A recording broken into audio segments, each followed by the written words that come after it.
그 삼성전자가 그래도 7만 원을 확실히 좀 다지는 편이 아닌가. 3천 밑에서는 매수해도 무방하지 않나 이렇게 생각하거든요. 지금도 매수의 기회일 수 있다. 그렇죠. 자기가 그 주식을 샀을 때는 왜 샀나부터 생각을 해가지고 이게 지금 시대 트렌드하고 맞나, 이 기업이 계속 발전해 갈 수가 있나, 이런 것들도 살펴보고.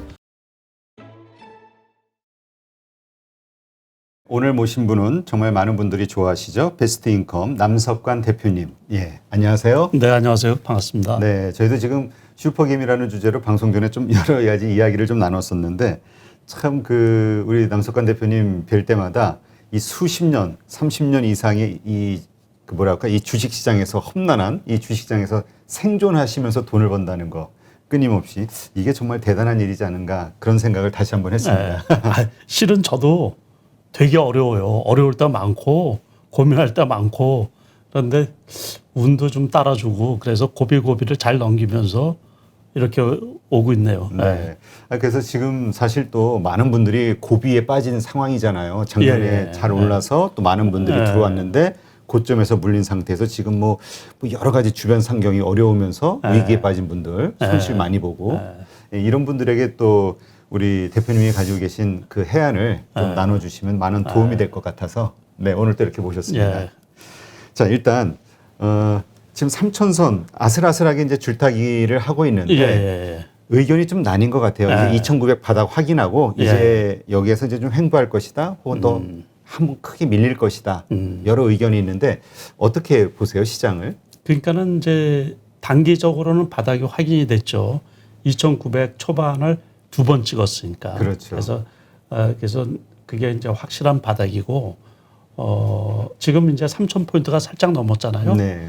분위기가 벼랑간 좋아졌어요. 그러니까 어제 같은 경우는 이제 코스피 기준으로 처음 그 외국인이 작은 금액이지만 이제 순매수가 있었었고, 코스닥이야 뭐 지난번에도 이제 순매수가 있고 뭐 매도 있고, 그래서 들쑥날쑥하는데 코스피 기준으로 해서는 지속적으로 매도가 나오다가 요번에 이제 어제 처음 매수세로 전환됐고, 오늘도 역시 이제 소폭이나마 매수세가.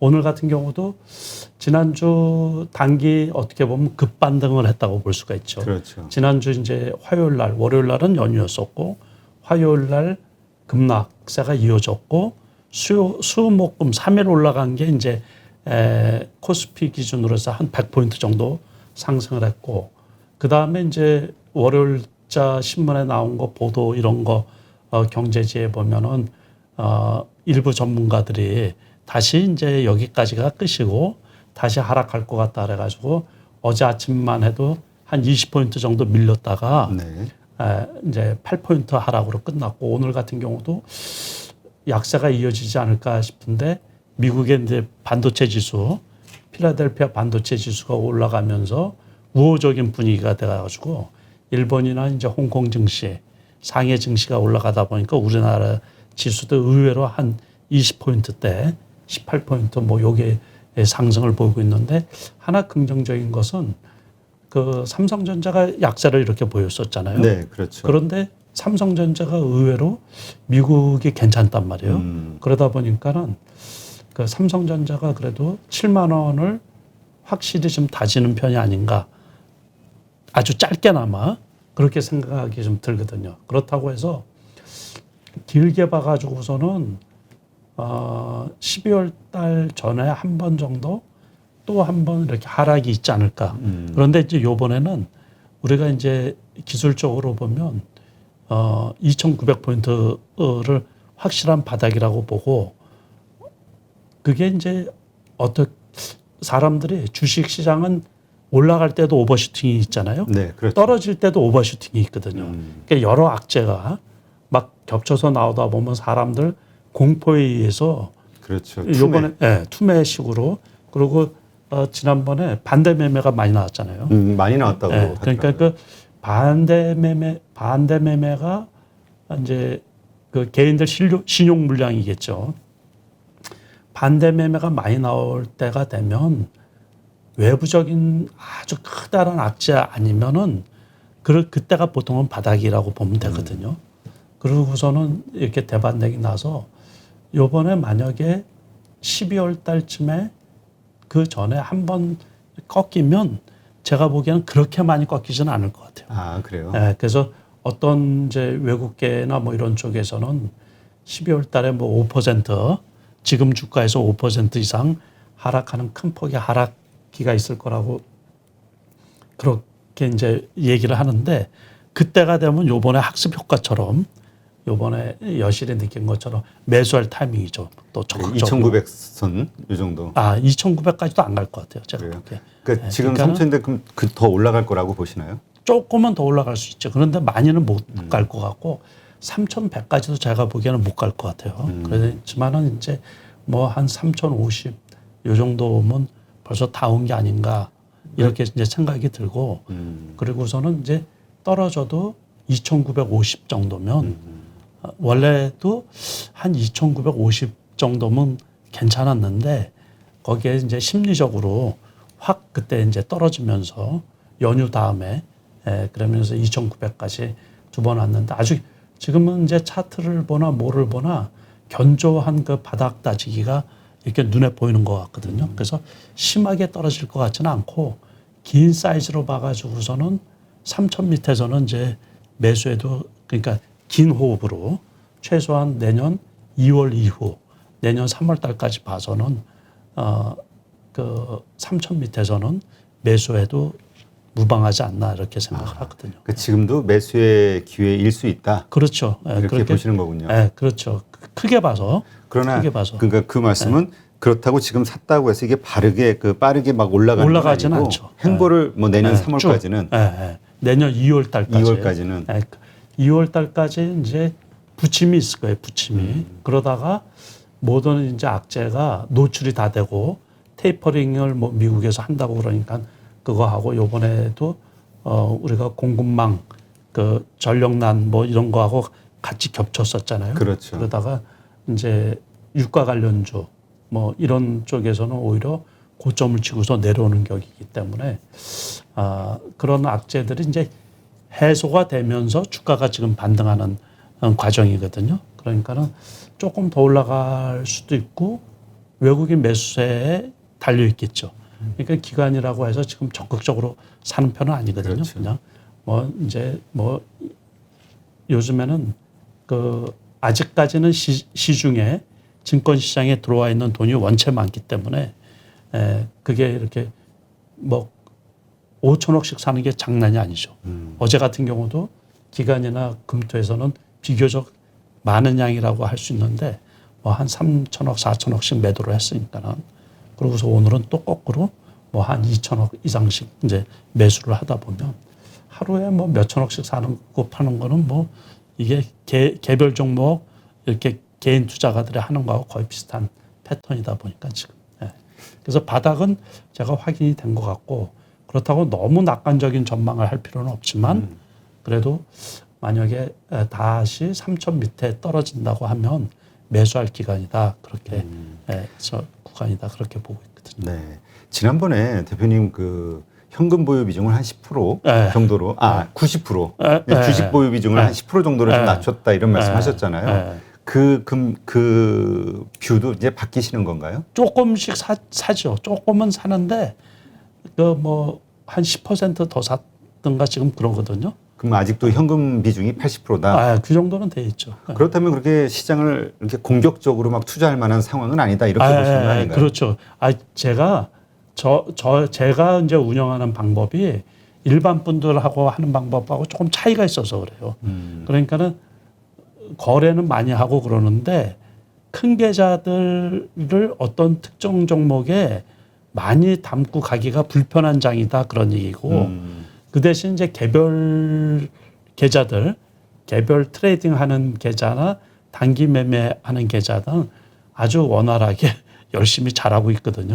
근데 전체적으로 전체 자산에서 단기 매매하는 계좌가 이제 금액상으로는 작다 보니까 20% 정도. 그러다 보니까는 이제 전체 자산에서 아주 주식으로 이렇게 뭐 꽉 채워놓고 이러지는 못하고 있죠. 그렇다면 일반 뭐 우리 개인 투자자들 역시 현금 보유 비중을 한 어느 정도로 들고 가면서 그 투자를 하는 게 좋다고 생각하세요? 이게 그 제가 이렇게 보면 그것도 그 장에 따라서 틀리는데 이제 단기 매매하느냐 아니면 중장기 투자하느냐에 따라서도 틀리고 그런데 일반적으로는 이제 제가 말씀드릴 때 개인 투자가들 특히 이제 아주 롱텀하는 투자가들 아니면 최소한 그 50%는 현금을 갖고 있으라 그 얘기를 항상 드리거든요. 아, 그러니까 꼭 지금의 장만이 아니라 항상 평상시에도. 평소에. 예. 왜 그러냐 하면 떨어질 때는 주가가 지수에 맞춰서 다 떨어져요. 같이. 그렇죠. 근데 회복될 때는 자기 주식은 안 올라가는 경우가 많이 있거든요. 그건 투자 환경이 틀려지기 때문에 그래서 그때 좋은 주식을 사려고 그러면 현금이 있어야 돼요. 어느 정도. 그러니까는 저 종목이 진짜 좋아 보이더라도 절대로 그 다 사다 보면은 다른 좋은 종목이 보일 때 환경이 달라져서 그럴 때 돈이 없어서 이 당황하든가 또는 수익률을 극대화 못 시키는 경우가 많이 있거든요. 그래서 계좌를 2개, 3개를 나눈다고 하더라도 한 계좌를 다 집어넣으면 안 되는 거죠. 아무리 좋은 종목이 있더라도 그 이제 나머지 계좌는 최후까지 기다렸다가 다른 좋은 종목 반등할 때 다른 좋은 종목을 들어간다든가 그렇게 그러니까 이거는 철저하게 개인별, 성향별 또는 투자 실력별 자기 매니지먼트가 좀 필요하다는 얘기죠 이게 관리 차원에서. 그러니까 그걸 참 많이들 어려워하시더라고요. 그러니까 말씀대로 자, 이 50% 뭐 50%가 됐든 30%가 됐든 현금을 들고 있는데 이걸 언제 쓸 것이냐. 그렇죠. 그럼 보통 내가 들고 있는 주식이 보니까 많이 빠져. 그럼 이제 물타기 한다고 물타기 해서 거기다 아니에요. 쓴단 말이에요. 이거가 맞는 방식이 아니다 이렇게 보시는 그렇죠. 거예요. 그거는 제가 누차 말씀을 드렸지만 저는 물타기라는 게 없어요. 물타기라는 게. 빠지면 빠지는 대로 놔둔다. 물타기라는 것은 일단은 제 판단이 틀렸다는 얘기 아니에요. 초기에. 그러니까 거기에 왜 기회비용까지 다 날리느냐 그런 얘기예요. 그러니까는 그래서 이제 말씀드리는 게 떨어지는 종목에 떨어질 때는 다 같이 떨어지지만 올라갈 때는 그 환경이 달라져서 다시 좋은 종목들이 있단 말이에요. 그러니까 그 종목들이 많이 올라가는 거지. 요번에도 지난주 우리가 3일 올라가면서 한 100포인트 정도 올라갔잖아요. 네. 삼성전자는 1,000원 남짓 올라간 거예요. 1,000원 남짓. 그러니까 오늘 이제 뭐 7만 한 500원 정도 한다 그러면 6만 9천 원에서 한 1,500원 올라갔나. 근데 어떤 종목들 개별 종목 중에서는 뭐 30% 이상 올라간 종목들이 상당히 많이 나왔거든요. 제가 이렇게 지난주 이제 상승률을 이렇게 살펴보다 보니까 20-30%씩 올라간 종목이 엄청 많이 있는 거예요. 그래서 요번에는 그때 반등할 때 특징이 다 있거든요. 네. 그러니까 반등 첫날 같은 경우는 일단은 이제 2차 전지 쪽에서 급등하는 종목들, 첨보라든가 뭐 이런 종목들이 많이 나왔었고, 세로닉스나 뭐 이런 종목이 나왔었고, 두 번째, 그러니까 목요일, 금요일 같은 경우는 61선까지 떨어져 있던 낙폭과대주 그런 종목들이 대반등이 좀 심하게 나타났거든요. 국전약품이라든가 뭐 이런 에서 그동안에 아주 뭐 한 달씩 떨어진 종목들이 있었잖아요. 요번에 121선까지 떨어진 종목들. 그런 종목에서 이제 대반등이 많이 나왔기 때문에 그러니까 그때 상황에 따라서 조금 유연하게 대처해야지 수익을 극대화할 수 있지 않을까 이렇게 생각이 들거든요. 그러니까 우리가 일반적으로 이렇게 현금 보유 비중을 놔뒀다 하는 거는 내가 들고 있는 주식이 많이 빠지거나 싸졌을 때 물타기용이 아니라 희석하는 게 아니라 오히려 떨어졌을 때 빠르게 오를 수 있는 다른 주식을 사는 용도 이렇게 생각하면 되겠네요. 그렇죠. 그리고 이거는 전부 트레이딩 개념. 그래서 빨리 또 현금을 그렇죠. 확보해서 확보해놓고요. 근데 사는데 이제 오르잖아요. 그럼 이게 자꾸 놔두게 되잖아. 그러면 이게 사람 욕심이 또 이렇게 놔둬가지고 예서 5,000원에 샀는데 7,000원까지 올랐어요. 근데 안 팔다 보니까 더 갈 것 같아서 놔뒀는데 6,000원이 돼. 그러면 이제 또 못 팔잖아요. 그래서 7,000원 기다리다 보니까 또 5,000원 되고. 그렇죠. 그러다가 또 마이너스가 되고. 그래서 계좌는 돈이잖아요. 네. 그 계좌에 대한 애정이 지극해야 돼요. 자꾸 쳐다보고 자꾸 살펴봐야지 우리가 관상용 화분을 키우든가 그럴 때도 물을 주고서 가지치기도 해주고 그래야지 이게 잘 자란단 말이에요. 그런 것처럼 계좌에 담아 있는 그 주식 종목 이것도 자꾸 살펴봐야 돼요. 이게 지금 어디까지 왔나, 뭐 때문에 이게 올라가나 그러면서 공부를 해야지 되는 거죠. 이거 공부 없이 그냥 하시는 분들은 그 계좌가 키워가기가 그냥 놔둔다고 키워가나요. 그러니까는 그렇죠. 수익이 났으면 그게 얼마나 고마운 일이에요. 그렇죠? 그러면 그 고마운 거를 그냥 감사하게 생각을 하고 이익을 실현시키고 또 중장기 투자에서는 그러면 안 되죠. 중장기 투자. 다시 말해서 중장기 투자는 이제 대세 상승이 이렇게 시작되는 주식.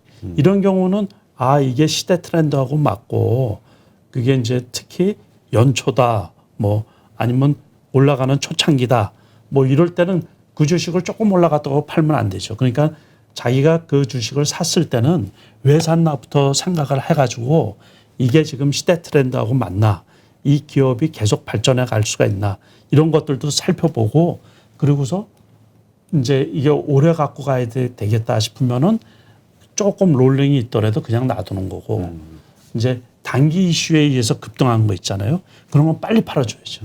네. 그렇게 이제 좀 나누면 되겠군요. 예, 그런 네. 게 상당히 좀 중요하죠. 그러면 지금 이 상황, 아까 물론 내년 2월까지는 이게 좀 서서히 갈 거라고 이제 말씀을 하셨지만, 그러니까 2월 이후에는 조금 좋은 모습이 더 빠른 모습이 보일 거다 이렇게 예상할 수 있잖아요. 그럼 지금 우리가 이제까지 강세장이었는데 강세장 가운데서의 조정 구간이라고 봐야 될까요? 아니면 약세장으로 이미 진입했다 이렇게 보는 분들도 있기 때문에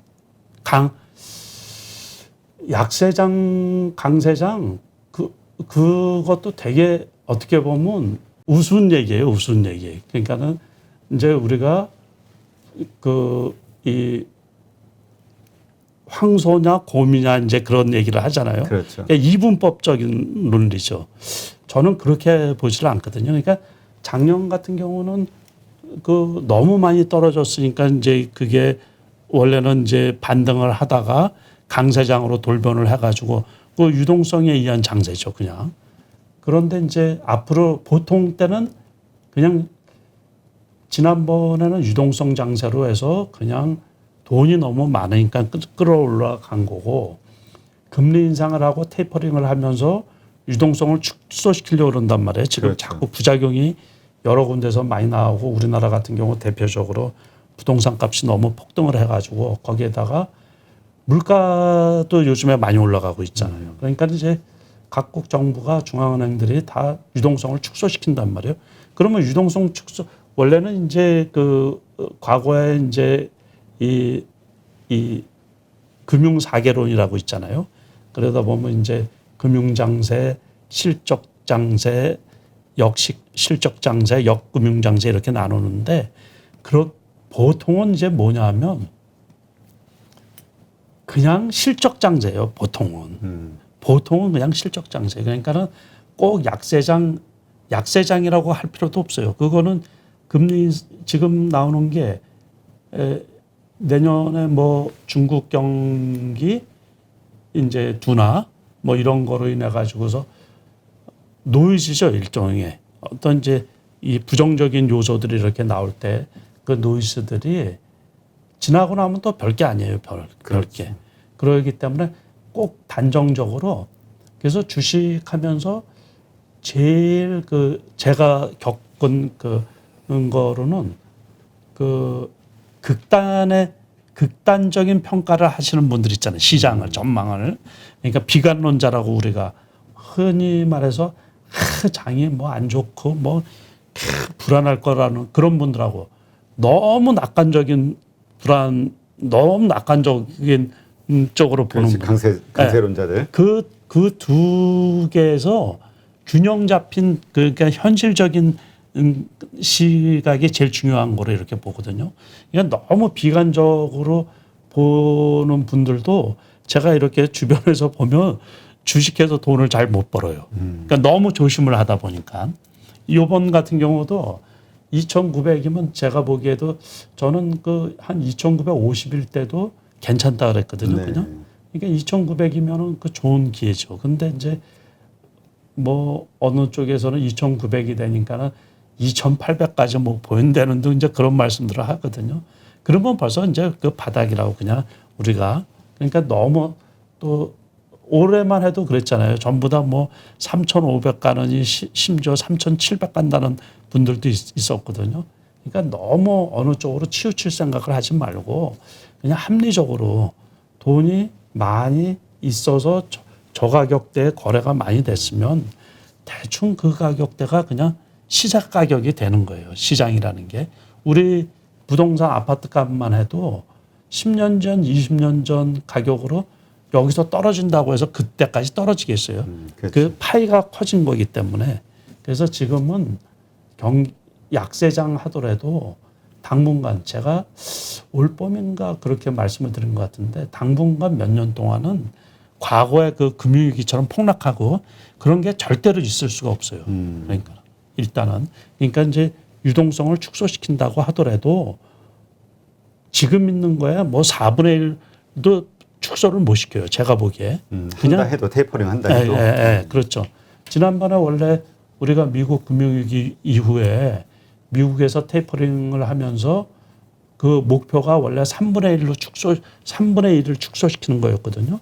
그 금리 인상 두 차례 하고서 그냥 끝이 나가지고 이 팬데믹 그 코로나 팬데믹이 나오면서 오히려 돈을 그냥 더 살포하게 된 거죠. 그러니까 어느 정도 인프라가 용인되는 다시 말해서 유동성을 인정해주고 앞으로 계속해서 가야 된다고 제가 그 저번에도 한번 봄쯤에 한번 말씀을 드렸었거든요. 그래서 그런 거를 인정하면서 너무 약세장 이런 거 생각하지 말고 당분간은 그래서 아마 3,000포인트 미치면은 제가 보기에 그냥 매수해도 내년에 실질적으로 뭐 그 테이퍼링이 미국에서 시작이 되고 우리나라도 또 금리 인상을 한두 차례 뭐 더 할 수가 있지만은 그러더라도 이제 시장에 내성이 생기면 그게 결국에 경기가 정상화된다는 얘기잖아요. 그렇죠. 그러다 보니까 이제 그 다음에는 실력끼리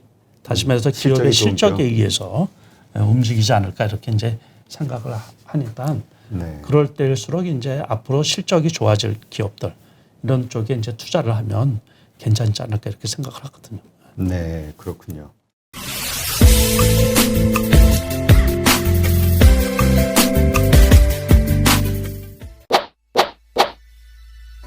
코로나발 경제 위기와 함께 찾아온 중국발 세계 경제 위기 들어보셨나요? 금융위기가 여러분의 일생일대 최고의 기회가 될 수 있다는 사실도 알고 계신가요? 중국 경제 독보적 1인자 성균관대학교 중국대학원 교수 안유아 교수에게 들어보는 줌 라이브 특강. 여러분에게 펼쳐질 9회 기회 8.15 머니톡에서 그 회의 문을 열어드립니다.